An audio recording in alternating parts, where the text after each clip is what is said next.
Hello, everybody.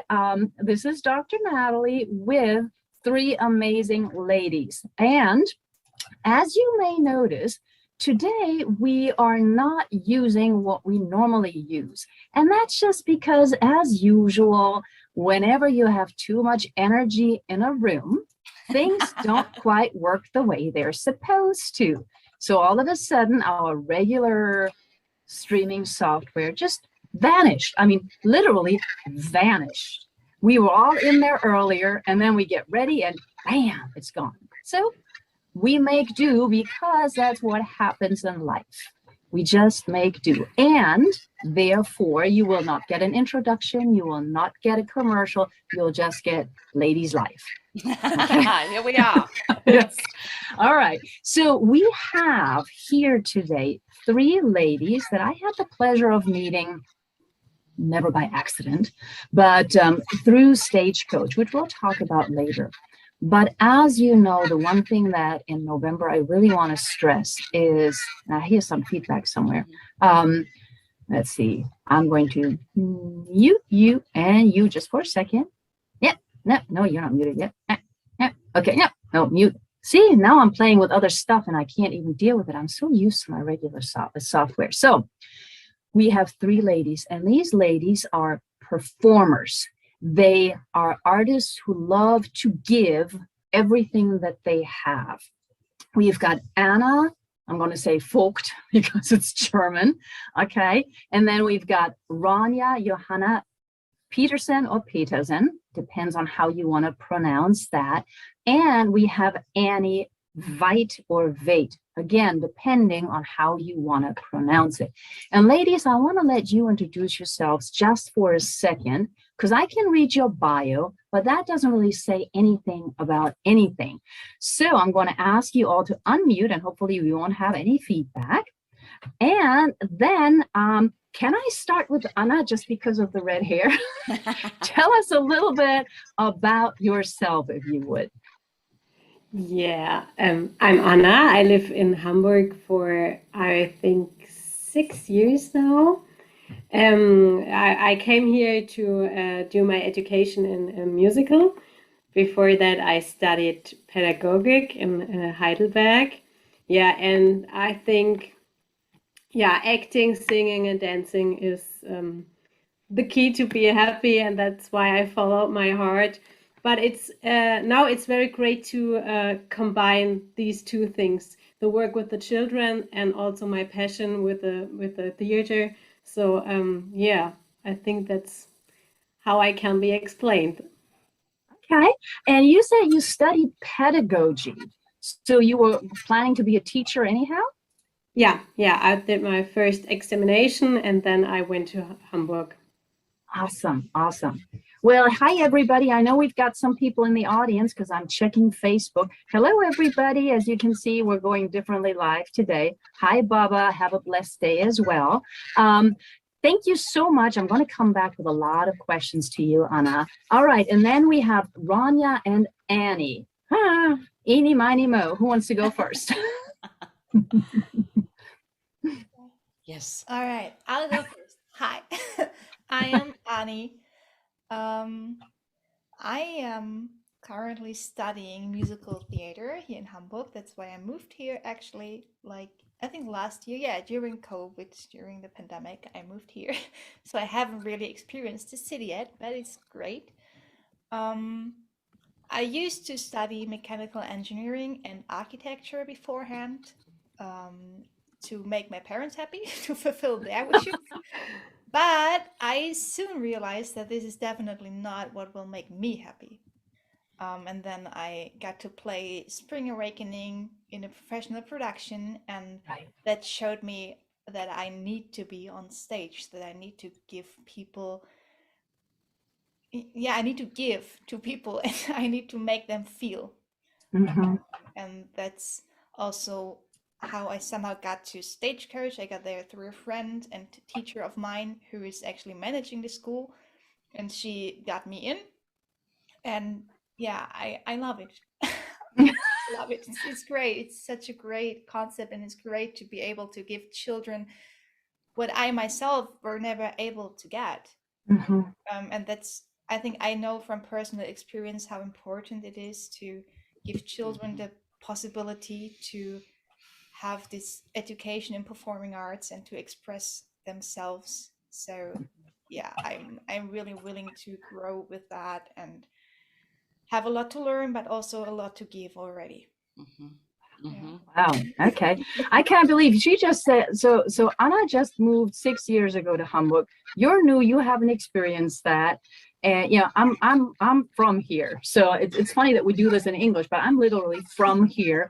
But I've moved just back recently, so it's really funny. I can show you the city. I can show you all the dark corners.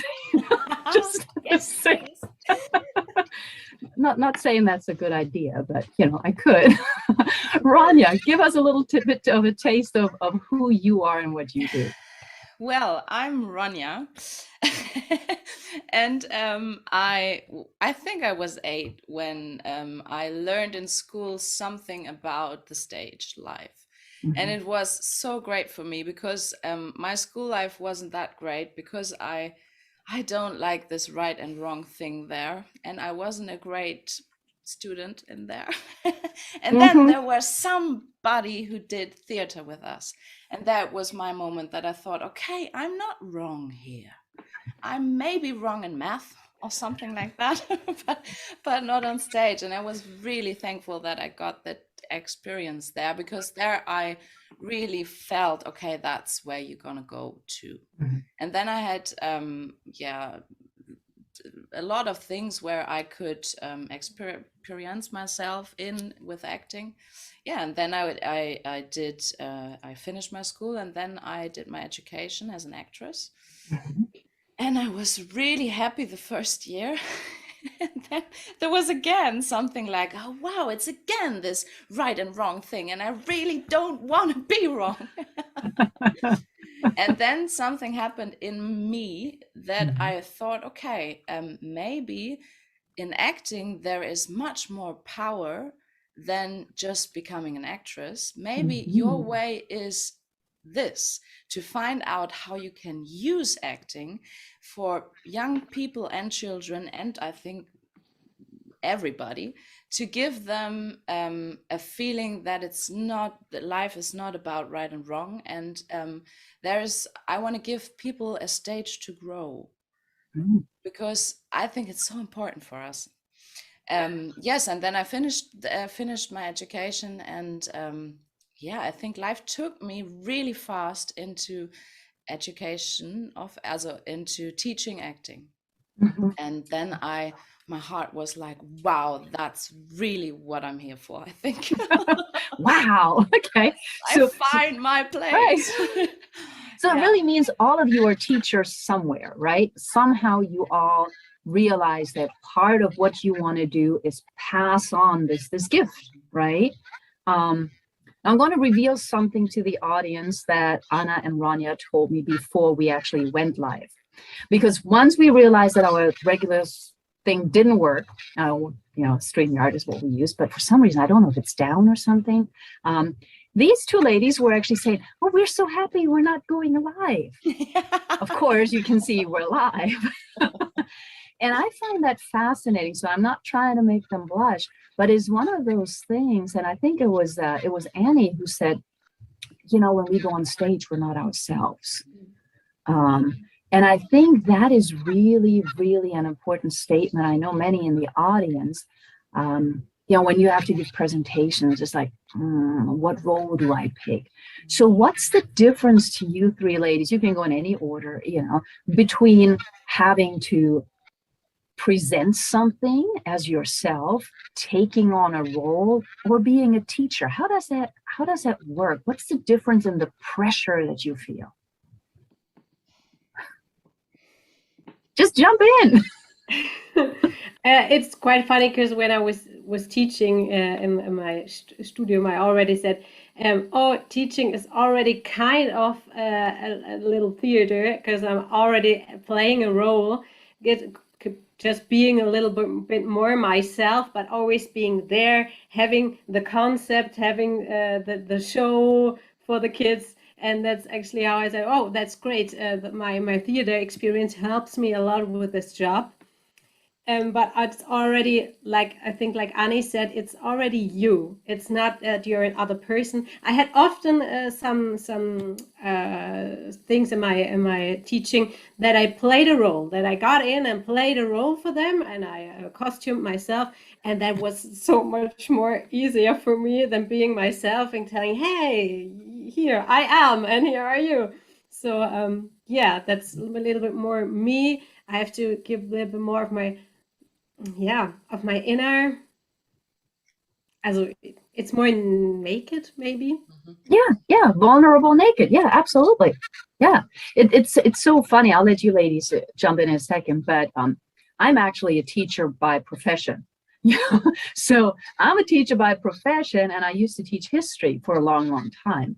And then I moved into what I'm doing now, which is kind of funny because I'm so used to doing this stuff, but I'm more worried about playing a role, and to use Ronja's terminology, not doing it right.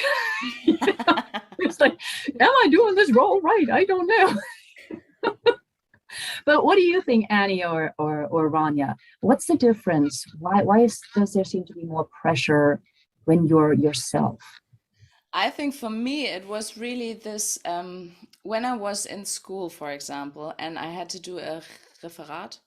It was a presentation. A presentation. It was always, well, I didn't like it. And the worst thing which I there didn't like was talking about myself.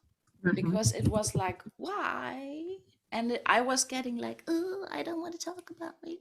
But when there is a role which talks, or the teacher in me talks, then this feeling is gone. And I think this is the biggest difference for me, that when I go into something where my passion is in and where I can really give something, then all this right and wrong thing goes away. But when it's about just me and just telling who I am and what I do and what my credits are and all that kind of stuff, then it's getting whoa. That's a good expression. Whoa, okay. All right. What about you, Anni? Yeah, well, I agree to what was already said. I think Anna mentioned about the teacher being a role already, and that's what I think what it is. I mean, what I also know from my personal experience is that we all as actors have a big problem that we want to be liked. And as soon as you take on a role, you have the permission to not take everything personal. Because as a teacher, you have to be, at some point, you have to be the bad cop. You know, when children don't listen, you have to be like, stop it now, or you have to leave. And I think acting or seeing all this as a role helps already to not take it personal, because me as a person, I'm too nice to take children out because I want them to have the experience, and I sometimes understand why they are that way, you know? Right. Yeah, but it's some kind of a protection for us as a person to not be judged by everyone, or to not take the judgment that is for sure taken on you at any point, but you don't have to take it that personal, and that you can still be a person somehow. Interesting. Yeah, no, it's I think it's very insightful, because there are all these nuances, and to me, there's so much pressure when you play a role. Now, I have not necessarily done that. I mean, sometimes I feel like I'm playing a role, but that's a different story, right? But I have a number of friends who are either in theater or are musicians, and when you're in a play, and all of you have been in big plays, you know, throughout the years, you have to not only rehearse for, like, I don't know, hours and hours and months before the actual show, and then you have to perform precisely the way that you're supposed to perform. I mean, what, 8 or 9 times per week? That to me is a lot of pressure. I mean, it's more pressure than me just showing up and talking right now. So how do you deal with that pressure? And then, you know, the follow-up question to that would be, how do you teach children that? But first, let's go with, how do you deal with that pressure? Because that seems to be quite a bit, and it goes to having to do it right. There's a way that the director wants you to play that role. What you got?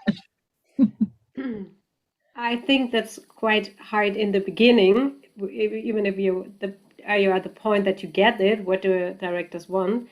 But then when you got it and he says, yeah, that's the show, that's fine, that's the most easiest thing for me to do, because now I know, yeah, that's how it goes. Now I can already leave and go for it and enjoy it. And even if I'm doing it, every show I do more, I can enjoy more because I'm more safe. I don't have to think about what I'm doing. I can just enjoy and feel.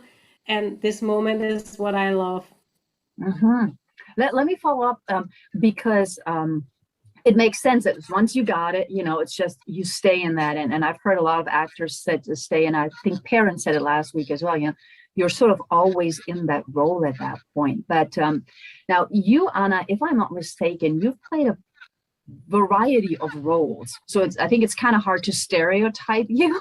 I think I read in your bio, Krimödie, which is like a mix of crime and comedy, and then Peppa Pig, and then Simsalagrim. So it seems that you have a range. And are you doing all of that at the same time? So in the mornings you're Peppa Pig, in the evenings you are a comedy, crime solving person?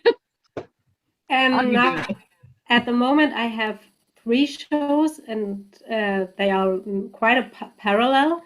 Okay. But it's already something I really enjoyed, because it's not always the same. It's not getting boring. In this play I'm this person, and in this play I'm a completely other person, and I love this a lot. So I know the piece, I know my words, I know my songs and everything, and so I can be every moment someone else, which piece of me is inside of me quite a bit, and now I can live this one extremely, and always another one. That's quite great, I think. I love this at the moment very, yeah. Okay, I gotta ask you though, how do you remember all the lines? And this may seem like a silly question. I still remember the poem that my mom had my brother and me do Christmas when I was small, right? And my memory is pretty good, so I remember a bunch of other things. But and I remember songs that I sing along with, and you don't want to hear me sing. But how do you remember for 2 or 3 different roles simultaneously, and you don't mix them up? Like you're the inspector in a crime story, but you also, I mean, how do you not mix that up and remember everything? It takes a lot of time for me to learn it, and I have to learn it quite exactly. But when it's inside of me, it's there forever, and it's never gone. So I'm always scared. Oh God, is it the right one? And then I'm on stage and I hear the words and I see the people, and I'm like, okay, it's already fine. I can do that. So it's inside of me. When it's once inside of me, then I can do it. But I have to learn it very good and very exactly. But when I learned it, I got it. All right. It's interesting. My daughter mentioned earlier today that they ended up in school, they ended up singing a song. You know, they're all sitting around a table, they're doing their work, and then they start singing a song. And it's like, what's the old one, you know, Last Christmas. And apparently she was like very happy because she actually remembered the words. And it's like, okay, you're absolutely right. You know, once you have it, you know, you may fumble for the words at some point, but then it just comes out because everything, I don't know, is lined up. Awesome. Okay. All right. Well, Annie, how about you? How do you deal with that pressure of, I think you were in spring fever. I don't know how to say that in German. Is that called spring fever? Yeah. Spring awakening. Okay. How did you deal with that? And then how do you deal with the pressure of performing correctly every time? Yeah, well, it's not easy. I have to admit that, of course. But I think that's actually the point. It's like Anna said, as soon as you know what the director wants from you, this Mhm. is where your passion and the talent kicks in, at least in my situation, because as soon as I know what the director wants from the role, or that's what I can say from Mhm. my experience, or especially in Spring Awakening, I knew which attempt he took with the role I played, and somehow I just had to follow my instincts and had to trust myself, and really be that character using my experience. So I think the easiest way to deal with this pressure for me was to have my experience but still create a role as somebody else. I think that's a big thing for me, to know that this is a role and not me, that it's not me, the person Annie, who gets judged, but the role who is having those issues and getting those comments. And yeah, that's quite helpful for me. Okay, and Spring Awakening is a musical, if I'm not mistaken. Um, so all of you work in the three areas of performing arts, and I'm just going to call it three. I know there are many more. So, there's singing, dancing, and acting all in one. What is the fascination, especially for you, Annie, just going with it and then going to Ryan, what's the fascination for you in having to mix all three of them? Because I know a lot of people who are great in dancing, but they can't sing, and vice versa. So how it seems to be added pressure to be able to do all three. Well, it's a different kind of entertainment, actually. Mhm. And I love, what I love about musical theater in general is, I can't even specify that I love dance or singing or acting, but the mixture, because I love music. I get a lot out of music and all the vibes music gives. I can really get close to that, and this actually also helps me to get into emotions and stuff. Mhm. Um, and having all those three disciplines to learn or to show people has so many different attempts to also reach people, because you have three levels of being able to express something. And if you dance, it can be like a funky dance or it can be a lyrical dance, and the music supports that and the acting comes on top. I mean, from my opinion, everything, the source of everything is the acting, because you have to act when you dance, you have to act when you sing, and of course you act when you act. Yes. Wow. um yeah, and so this is just, yeah, the combination of everything, because I also thought about just studying acting, because I also applied there and people told me, you have so much talent in acting, why don't you do that? But I needed the music. I can't even describe why. This is just my me. No, and it's perfect. Is something that I think I asked Karen last time, is like, why not do film?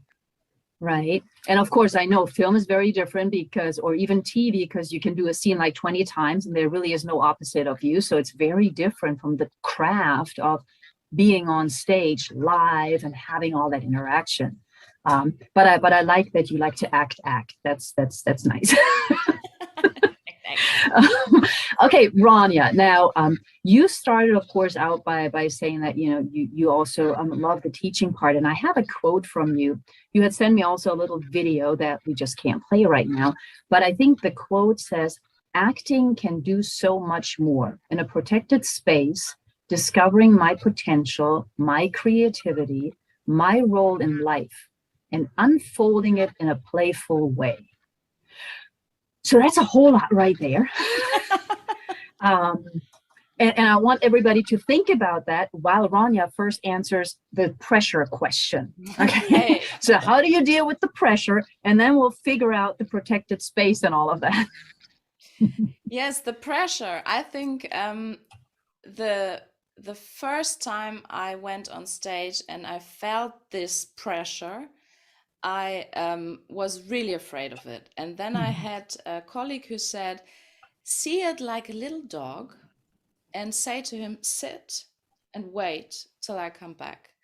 And that really helped me a lot to take it out of my head and see it like something which doesn't really help me now. And it's my decision to say, stop, come on. And then afterwards, I thought, okay, actually, it's all this thing about come out of your head, because your head makes your pressure and your head says you are right or wrong. And if you just go on stage, leave your head behind.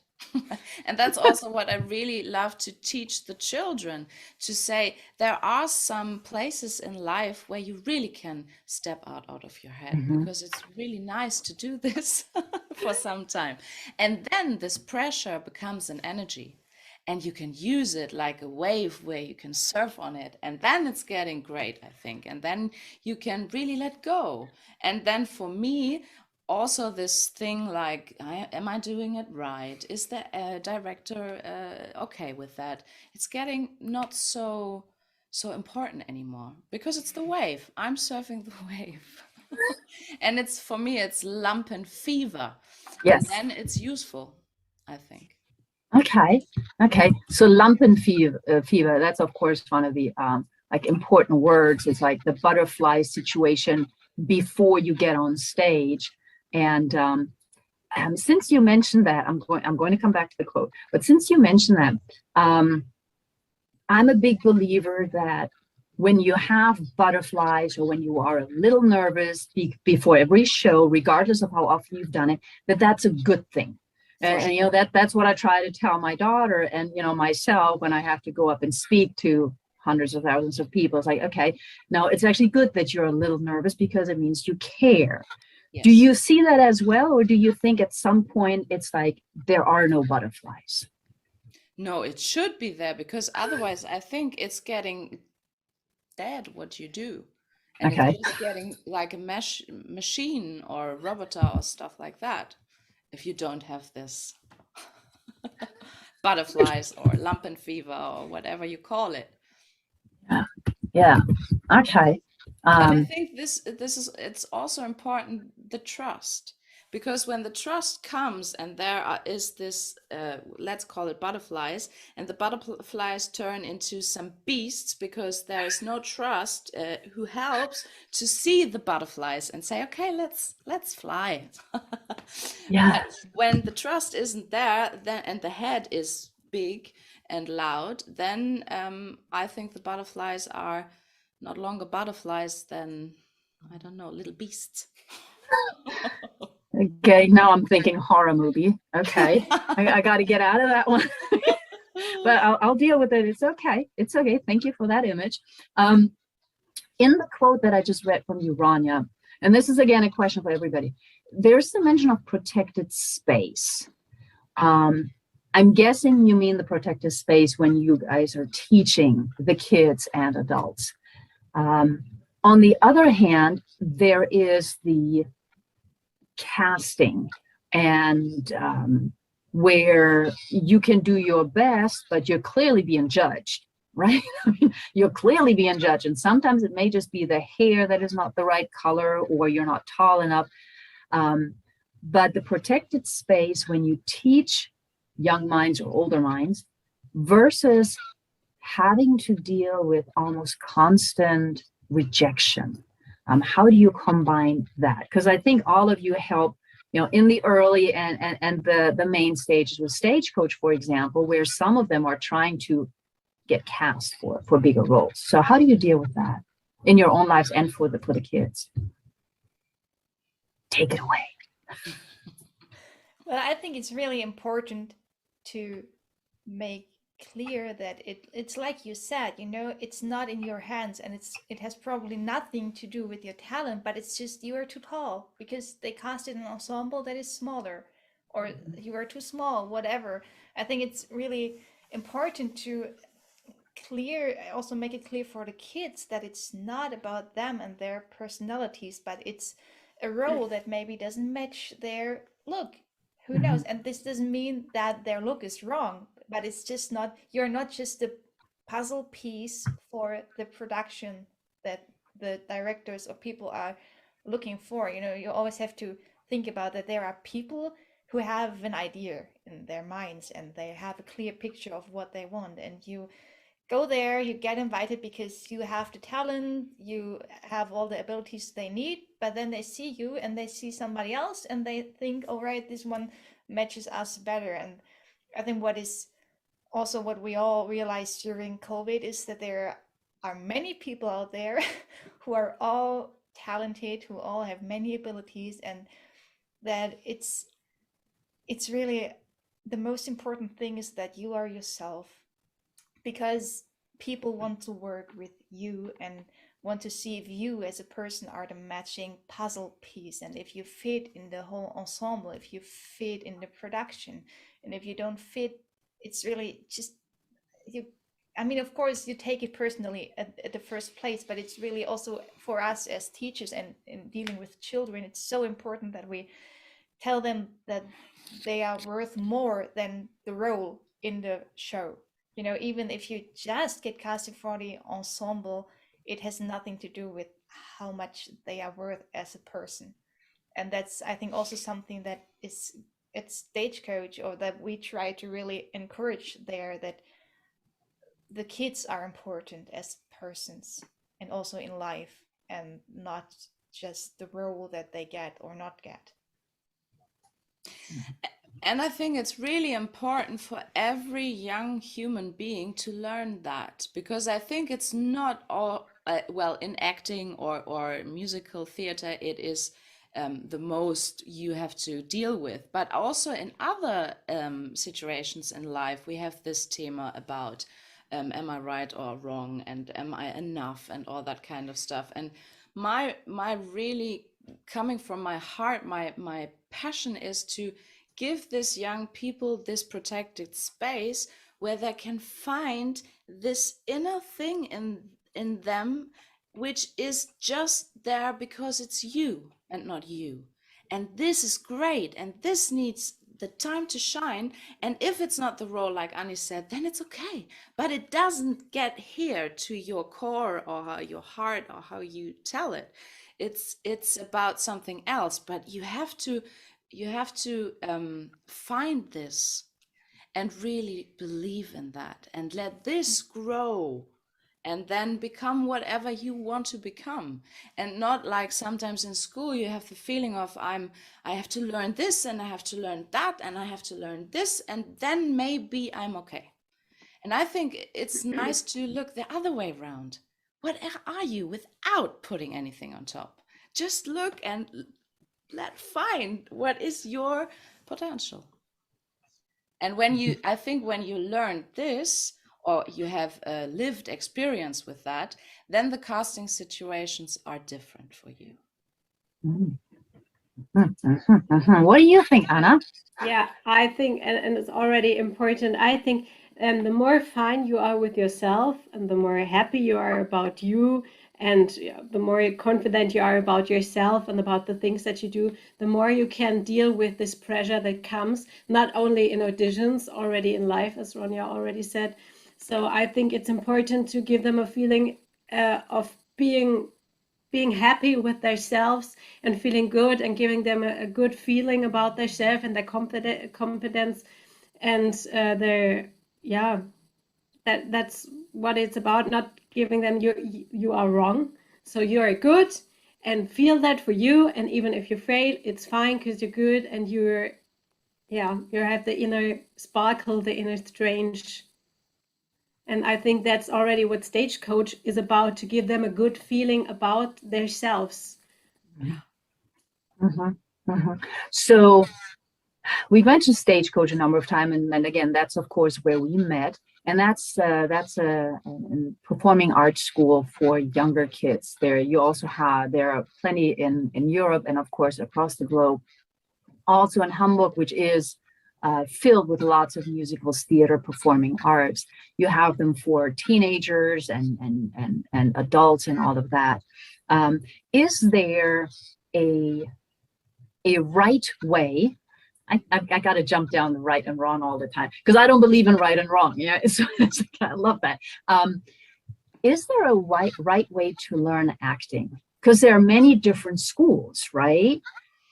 Is there a right and a wrong way, or is there the mechanical way of always do this? Like in the speaking world, you know, there's some people who teach speaking and they say, you need to do 5 things. First you do that, then you do that. Is that the same in acting? Is there right and wrong, or is it just being confident? What is it? Well, I think actually for in acting, it's really important that everyone who wants to deal with that or learn that, that it should have to do or start with your body language. Because I think this is, well, you have it also in dance, but on a other more specific and artistic way. But in acting, it's really about how do you sit here? Come on, Ronja, are you really enjoying this here? Your body says no, you can't say yes, but are you really? And make them get an experience for the instrument of the body language. And then I think you can put a lot of different kinds of ways on top of that. But I think for me, this should be in every kind of way to educate acting, should be the base to deal with your body. Everybody agree? All of you are like taking acting lessons and teaching others, so I'm just curious, because I visited a school when I was in Los Angeles, and some of it to me was really strange, because I had my way of doing things and they told me I was wrong, I should do it this way. But you know, so when it comes to going back to teaching it now, okay, you're teaching it, and all of you have mentioned how passionate you are about it. There is, of course, sometimes a fear, at least for me as a mom of somebody who loves to perform, there's the fear of too much pressure. There's the fear of, is this really the right thing to do for them to dress up when they're young, sort of like pageants and stuff. What is the balance when you teach them, whether it's Stagecoach or other, when you teach the kids, how do you deal with not too much, not too little? Because not everybody is going to become a performer, right?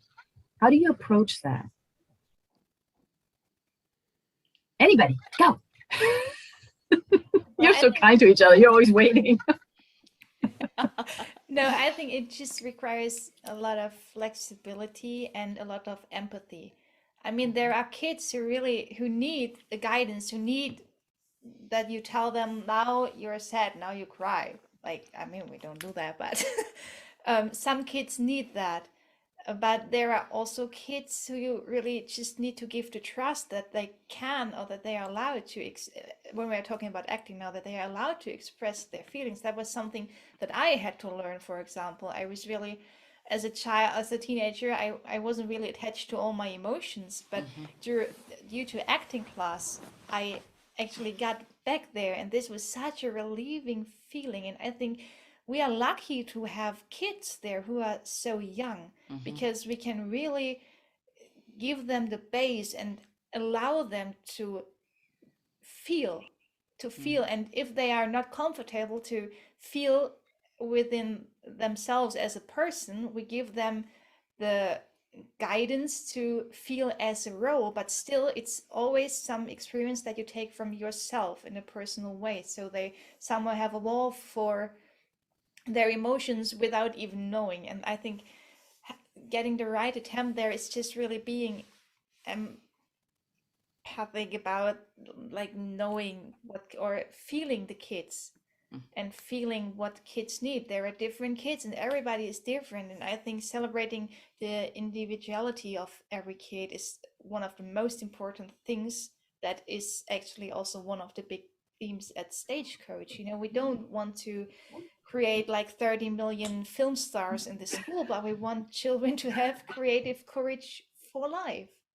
And that's what it takes to really have the confidence to be attached to yourself. Yeah, I absolutely agree with that. And that's also what I was thinking about. So it's not about that every children is an individual, and not everyone has to be an actor or a theater player. And that was something I had to deal with when I was younger, the output So I had always said, yeah, you have to see the output, what they can do. And but it doesn't have to be the input-output version. Maybe the output is just that they feel that they enjoy singing and dancing, and they learned that it's something great and it's can fulfill your life. And that's not something you can see in the output version on a show, something like that. Maybe he can turn around, he can sing that high or something like that. So it's more like an inner Entwicklung for them, so that they enjoy it and learn to love that and see how it can make your life better. Ronja, you want to add anything? I think they did very good. Okay, so they are right. Okay. They did. A friend of ours back in the US who is originally from Europe and who teaches performing arts to kids where we used to live in Maryland, she once told my daughter, there are no small roles, only small actors. What's your viewpoint on that statement? I think that's actually very true. So you can fill every role and you can put your whole heart in every role, and even it's just one sentence, then a teacher told me that is your sentence. Put everything inside this sentence and make it come alive and make it come true. So that's already something you have to do already, is kind of small role. Put it your heart, make it big. So with all of your heart, with all of your power, your energy. So, and that's already acting, it's a Kunst already. And I think in the live theater, the great thing is that the audience and mostly can choose where he or she watches. And I had a play where I had a middle role, and I had a long time just standing on stage, really back in the back, and then at first I was like, oh wow, why do I have to stand here just standing, and they can do great things in front but I'm just standing there. And then I thought, okay, Ronja, just try and make that standing tell a story. Come on, you are an actress. And then it was Hamlet. I started to see this castle and the birds and stuff like that.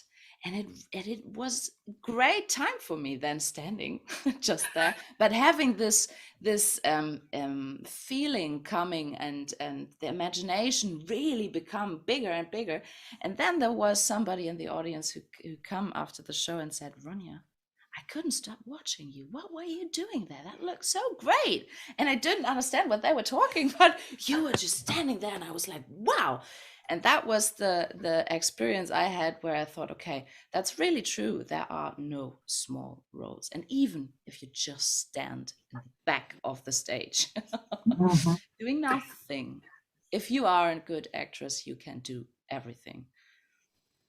I love that. And I'll let you talk in a second, Annie, because one thing is, we're sharing personal stuff here, right? So my mom always says she doesn't really like the movies so much. She likes theater because of exactly what you just said, Ronja, because she can look where she wants to look. She's not forced to see that while she's wondering what's happening over there. She can actually look over there before the person comes out and, everybody screams.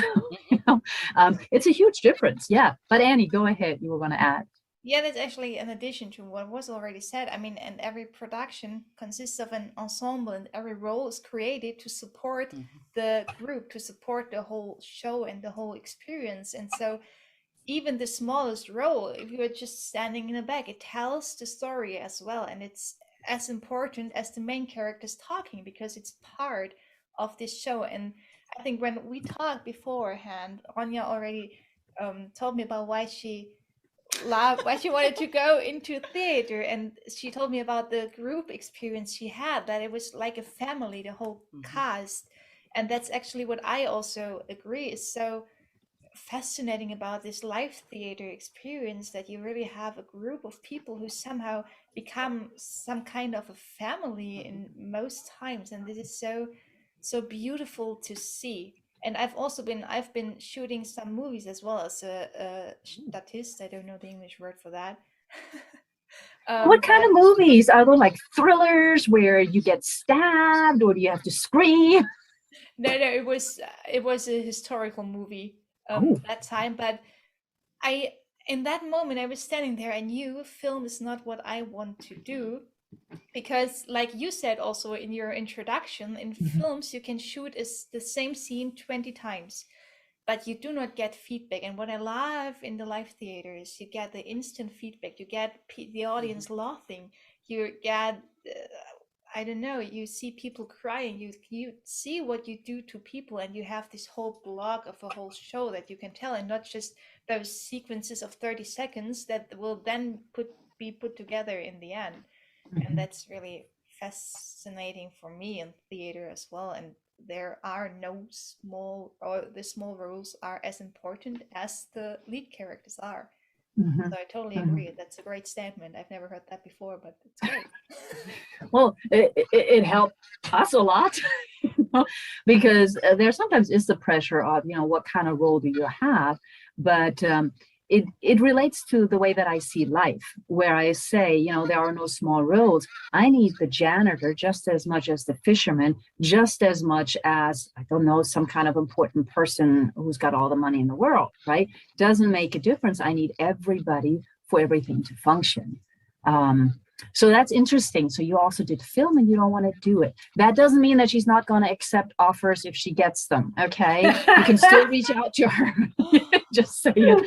Anna, I had a question for you, because you're teaching, you're doing the teaching, you're doing the acting. Do I understand it correctly that you actually started out teaching kids with special needs? Yeah, that's correct. Yeah. Okay. How did you teach them theater, for example, or how does that connect, if at all? Children with special needs already need more emotions. They need the passion. They are full of energy and full of emotions, and they really adore this with the theater thing. Even already not be myself, be something other, be the cool guy, be the special one, something like that. And I learned that there's a special fascination for them in that, and putting their energy in it, and they're so easy to begeistern. It was easy to catch them, because they took everything with granted. They enjoyed it, and yeah, it wasn't that hard as I thought in the beginning when I started.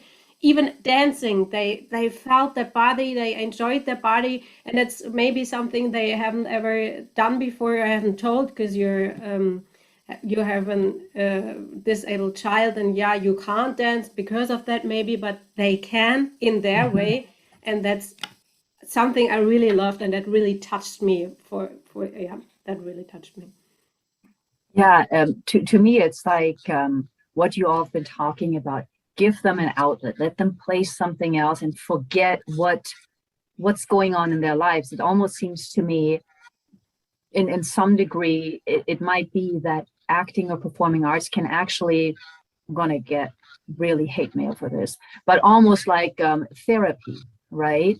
Because Ronja's like, yes, okay, send the hate mail to me. But it's almost like therapy, because they can let go. And if they need to cry, they can think about what's going on in their lives. If it's sad, they can be the hero, as Anna was just mentioned. It's really interesting how that impacts them. And I think it relates to the confidence that you've all mentioned as well. How do you help the kids specifically to gain that confidence, even if they're really not good at dancing or singing? How do you help them, regardless of how good they are and whether they'll ever become actors and go to movies like The Lion, or musicals like The Lion King, Tina Turner, Eiskönigin, all of those, because I know you all work with that a little bit as well, but how do you help them be confident regardless of their actual skills? I think we don't question it all. We're not going like, oh, you're doing it good, or with more energy. We're just do it. Just do it. It's not asking how often, how long. Just do. So that's the energy I want to give them, not to question everything in their head and think, oh, why, oh, should I not? Just do. Go for it and do. And that's the energy they need and the flow. And then you can't start overthinking it. And I think it's also about the protective space, because if you are in that and they got a lived experience that it is a protected space where they can also do a mistake, and it's okay, and it's maybe good doing mistakes because you can learn from mistakes and all that kind of stuff. And I think I was thinking about a little girl in main stage 1 who really came in like, and she didn't want to look really in the eyes, and she was really silent speaking and stuff like that. And I thought, okay, you can tell her now in the first lesson, come on, can you speak please a bit louder, and could you look in my eyes please? And I was like, no. And I think for children it is the most important that they make it just by doing it without knowing that they are making it. And then you can say, and now she's really grown so much, and now it's a really different thing to say, can you please speak a little bit louder now, because she now got this confidence to say, okay, then I can speak a little bit louder. But this process, she didn't know that she did it, and she did it. That's fascinating. I've heard that before. Number one, in Maryland, where we used to live, that very often shy kids, or, which we call disabled, I always think they have really special abilities. But they come in and everybody's like, well, will this kid really be able to do it? There's that little bit of judgment going on from the other kids sometimes, if you're dragging your foot a little bit, or if you have ADHD, they're like, oh my God, can this? And then they come sort of like out of their shell, because it's what we talked about earlier, right? It's like they can play a role. They don't have to worry about anything else. That's really exciting. Ronja, a quick question for you, because I know that you're doing a lot of things. You've been working with kids. You've been also a coach, I believe, and you opened up something that is called interacting. Can you tell us for just a minute or so what interacting is all about? Well, interacting is what I mentioned first, this stage to grow. A stage for people, for young people, but even for old people. I just had an experience with old people, really old people, and I loved it, and they loved it. And I thought, okay, it's not about age. It's about, do you want it or do you not want it? And interacting is for everyone who really wants to have this protected space where they can grow and they can find themselves, they can find their potentials.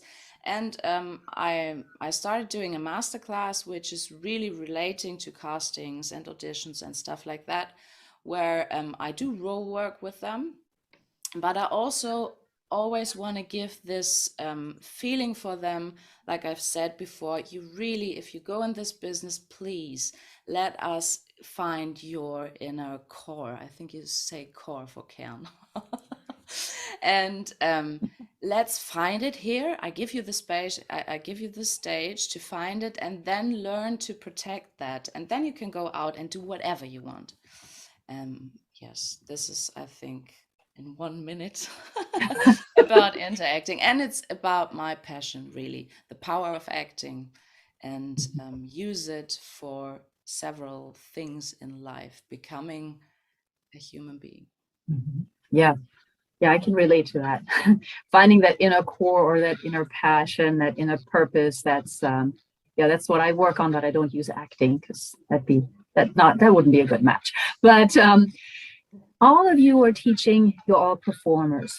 What is, in a world that you could create, what is your dream role that you would love to play?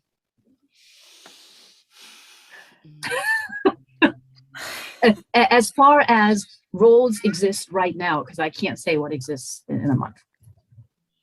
What would your dream role? I always wanted to play a devil. Ooh.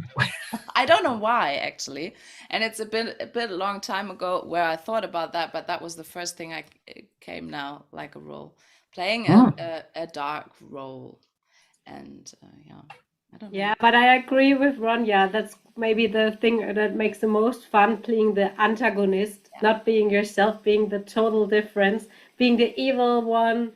Yeah, I think that's quite the role I most enjoy. I've heard that before. What about you, Annie? What's like your dream role as far as you can tell right now? Yeah, as far as I can tell. It's really hard, to be honest, to really name that one role. I know that I want to play characters that really have to say something and that really can make a difference. I don't know. So we'll have to wait and see what comes out. Kind of, yes. It's really hard for me because I want people to, or I want to encourage people to follow themselves and to be themselves. And there are many roles actually in some place that really show that, and that role also within the pieces. So it's hard for me to specify it right now and also to name a realistic thing. I mean, of course, I can say I want to play Elsa in Frozen because that's a thing. I want to do it. Right. But my life goal is really to somehow make a difference.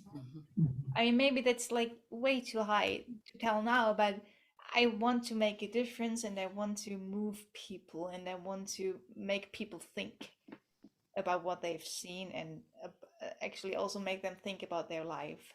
So that's something. Yeah, that's awesome, because I mean that goes all the way back to the ancient Greeks, right? Why did they start writing plays? Because they wanted people to think. Now there were a couple of issues that I had wanted to talk about that we can't because we're just about out of time.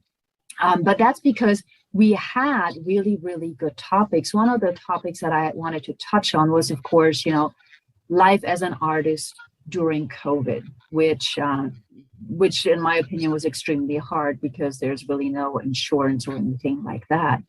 But as we're closing out the show today, I want to have each of you just share a minute or two, or 2.5, that's okay. Something that you'd like the audience to take away about performing arts, about teaching performing arts, about the things that you do, your dreams, anything that comes to your mind that you think might benefit the audience. Okay, so like some nuggets at the end to give them to think about. Who wants to start with sort of their little closing thoughts for the rest of the world? No pressure. And Anna's eyes are getting big. Like, oh my gosh. All right. Okay. Annie, I'm going to have you go first because you sort of already started doing that with what you just said. So just a few words to let everybody know about something that's important to you. Well, just to do it like the most general thing, art is important. I think especially through all the lockdowns, we realized how much we need this entertainment. And if it might be film or theater, which couldn't happen in that time, we need it. We need entertainment. We need music, and all of that is something we as artists create. And what I actually wish is that this would be more appreciated by the society who's not into it. That's what we realized that is not really happening actually for now, but I think it may change as well. But I don't know. I mean, I read some quotes about theater, since I'm also kind of trying to find content for social media for stage coach and stuff. And I read one quote that said like theater was created to give people or show people the truth about life. And that's what I feel like is really is what art is, because we show what people think. You know, I think our society is really limited in saying their opinion and really standing for something. And theater has really the power to show what is actually happening and what people are longing for at some point as well. And also this whole emotional thing, like showing emotions, is in our society, it's just not, I don't know, people don't like when you show emotion, but in theater you are allowed to do that, and this is so important. And I think that's also why people go to into the theater, because they're allowed to go in a world that isn't the reality. And I think that's also the power of theater, that you can just take people somewhere else for 2 hours or 3 hours and help them to find a little piece of themselves again. That's why I love theater and why I want to do theater, and that's what I want to give to people. Okay. I love that, Annie. I was talking with Karen last week about the difference on how culture or theater or live performances are viewed in different countries of the world. You know, in some countries of the world, like Germany, we do come in, we sit down and we wait and we clap. In some other countries, it's like they walk in and out during the performance. And I'm like, oh my gosh, what are you doing? You know, you're going to miss something. And plus, to me, it's an insult if you just walk out. You know, you don't know what. But anyhow, Annie or Ronja, who wants to go next? Closing thoughts. Yeah. Well, I think everything around us is art. Everything around us is music, is watching, acting, is dancing, is already. I think art is life, and it's what makes life worth living. So you have already what you have to do. So the Pflicht, you have to do this and that. You have to eat. You have to work. You have to earn money. And then there comes the Kür. That what makes it special. What makes you feel alive. And I think that's only what art can do. And I think nothing can touch a person as much as art can. Even if you watch a picture, if you listen to music, if you're watching somebody dance, nothing ever touched me more and moved my inner thoughts more than something like that. It can't. So it was like a little bit, I was dead when I was at the lockdown, because everything of that was missing. And I not full of passion and energy. That's what makes your vital feeling. It was gone. So I think I think every person in the world needed. So yeah, I think you can't live without, you can't breathe without. It's already you're having a baby, and you can give them food and give them clear and all that. You can make it dry. But that's not what life is about. So life is about being touched, being felt safe and emotional, and hearing things. And yeah, so I think that's what life is about. And without that, life is just, it's not worth living. So I think that's what makes life special. And yeah, I think absolutely. Yeah, the culture, right? The culture, I mean, and that's it, right? The minute that the lockdown was eased a little bit and theaters opened back up, concerts hall, or even, outdoor concerts, just to have that energy flow again. Everybody was just running towards them. So absolutely, whether we want to admit it or not, there is a certain, I think, human need for that interaction and that culture. Absolutely.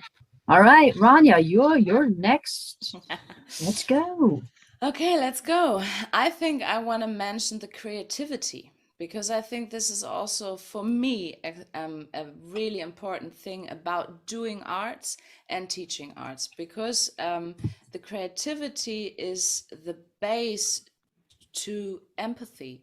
And I think without learning creativity and finding creativity in life, you can't be an empathetic person. And I think we need it right now more than ever to let this empathy grow.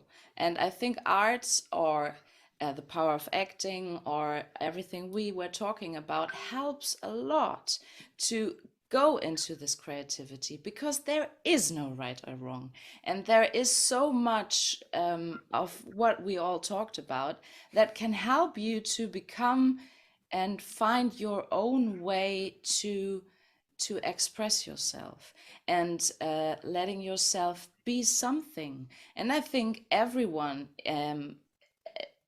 no matter if it's a kid or it's a 85-year-old woman, I think everyone should have this protected space and this stage to grow, and this time to shine in some kind of way.